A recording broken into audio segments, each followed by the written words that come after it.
Rumours websites are going crazy for full frame cameras and high megapixels. I'm here at Canon HQ to find out exactly what's coming out soon.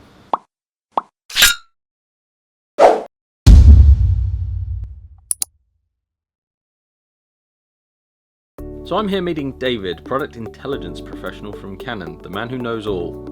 Today Canon announced the launch of several new products, and rumours suggest high megapixels on Canon's agenda, and hopefully they're not going to disappoint with 2 full-frame DSLRs. After a quick tour around Canon HQ, it was time to find out exactly what we've been waiting for. Here we have the Canon EOS 5Ds now. So David, tell me some more about it. Okay, so we're launching 2 full-frame cameras. That's the EOS 5DS and the 5D EOS SR. Okay. Yep. Now, what we're doing here, these are additions to the lineup. So these are not replacing any cameras that we have currently. In addition to it, not correct. A replacement. We've got to make that clear at the moment. That's right, yeah. So these are going to sit alongside the current 5D Mark III that we've got. Reason being, these are going to be targeted at perhaps a slightly different user. So the big feature with these is that it's now got 50.6 million pixels. That's insane, isn't it? So we've really gone for a high pixel count with this product. So when you hear that, we feel that this camera would be suited towards people who want high amounts of detail. So really detailed photography. Portrait work, particularly landscapes, things like that, where we are really trying to push the envelope there on it. Yeah, fashion photography, even stock photography. There's lots of different sort of uses for this, but yeah, as you say, anything with detail work, landscape photography, these would be incredible for. Studio work, portrait, those sorts of genres would be amazing with this product. Physically, they're nigh on identical to one another here. So you've got the same accessory range as well that goes on the front of them. We've got the new 11 to 24 here on the front as well, so you can see that one in more detail later. The R edition has slight differences, doesn't it? The S has your standard low pass filter inside it. The SR has a low pass filter delete. So basically what that is, that's kind of 2 low pass filters which will cancel out the effect. So you have one that will, with 50 million pixels, that will give you incredibly sharp images. The SR will give you even sharper images, but there are occasions where you may get things like moire effects. And those are where you get strange effects on straight lines, people's suits and brick walls and this kind of thing. It's like a rainbow effect coming through on some of it, isn't it? That's right, yeah, that's right. Reason why we've done 2 cameras is that if you do a lot of fashion photography and you don't have time for doing post-processing and this kind of thing, or not a lot of post-processing, you might be better off with the S.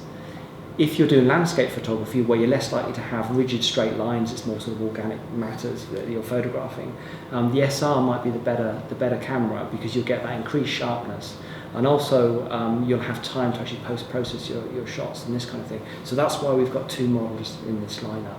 Fantastic. Now you mentioned earlier about how the accessories are very similar to the 5D Mark III, and actually yes, this new sensor is housed within this 5D Mark III body. So if you've ever handled a 5D Mark III, this camera will feel very similar to using. You'll be very much at home. Yeah, you can pick it up and start using it straight away. What's the frame rate on this camera? So even though it's got 50 million pixels, we've actually managed to get this to run at 5 frames a second, and that's impressive. Full 14-bit RAWs as well. So it's a lot of information that this camera's moving. We're still running on Digit 6, aren't we, on the processing front? Yeah, yes we are. And this one actually has 2 Digit 6 processors to really help this camera to actually be able to get that information moving, like I say, especially at 5 frames a second. It needs that little push to do it. Now the ISO range on here, before expansion, it's 100 to 6400. Expanded, it's 50 to 12800. Now it's not as high as the 5D Mark III, so if you want to do high-speed photography in low-light conditions, you're better off with your 5D Mark III. Yep. But we're expecting the kind of users who use this to not really use the high ISOs so much, because they're going to want their maximum amount of detail, so they'll be sticking, what we feel, with the lower ISOs. So this one is all about the detail. If you want that high-speed, low-light photography, you're better off with the 5D Mark III. In addition there, would we also argue that for filming, because obviously a lot of the users of 5Ds are really adamant about that side of it, Mark III is still the way to go for film? Yes, the 5D Mark III could well be your better bet, because they're very similar on the capabilities of these 2 cameras, except for the 5D Mark III has a headphone jack on it, whereas the S and the SR doesn't. We've taken that off and replaced it with a USB 3 terminal. because we feel that's probably more useful for people who use this type of camera to get the files off and to really integrate with their work. So if you're using like EOS utilities and things like that, the effective operational speeds and things like that are going to work really well with it if you synced it up with a laptop, or we're using it in studio tethered directly. Correct. Fantastic. One thing this does have on the movie function actually is it has time lapse on movie, which is quite a fun feature to use. That's one thing this does have on movie that the 5D Mark III doesn't have. But the 5D Mark III does actually have the raw output as well, which you can't do on the S and the SR. So for movie capabilities, you may be better off looking at the 5D Mark III. As we say, the S and the SR is all about the high detail photography.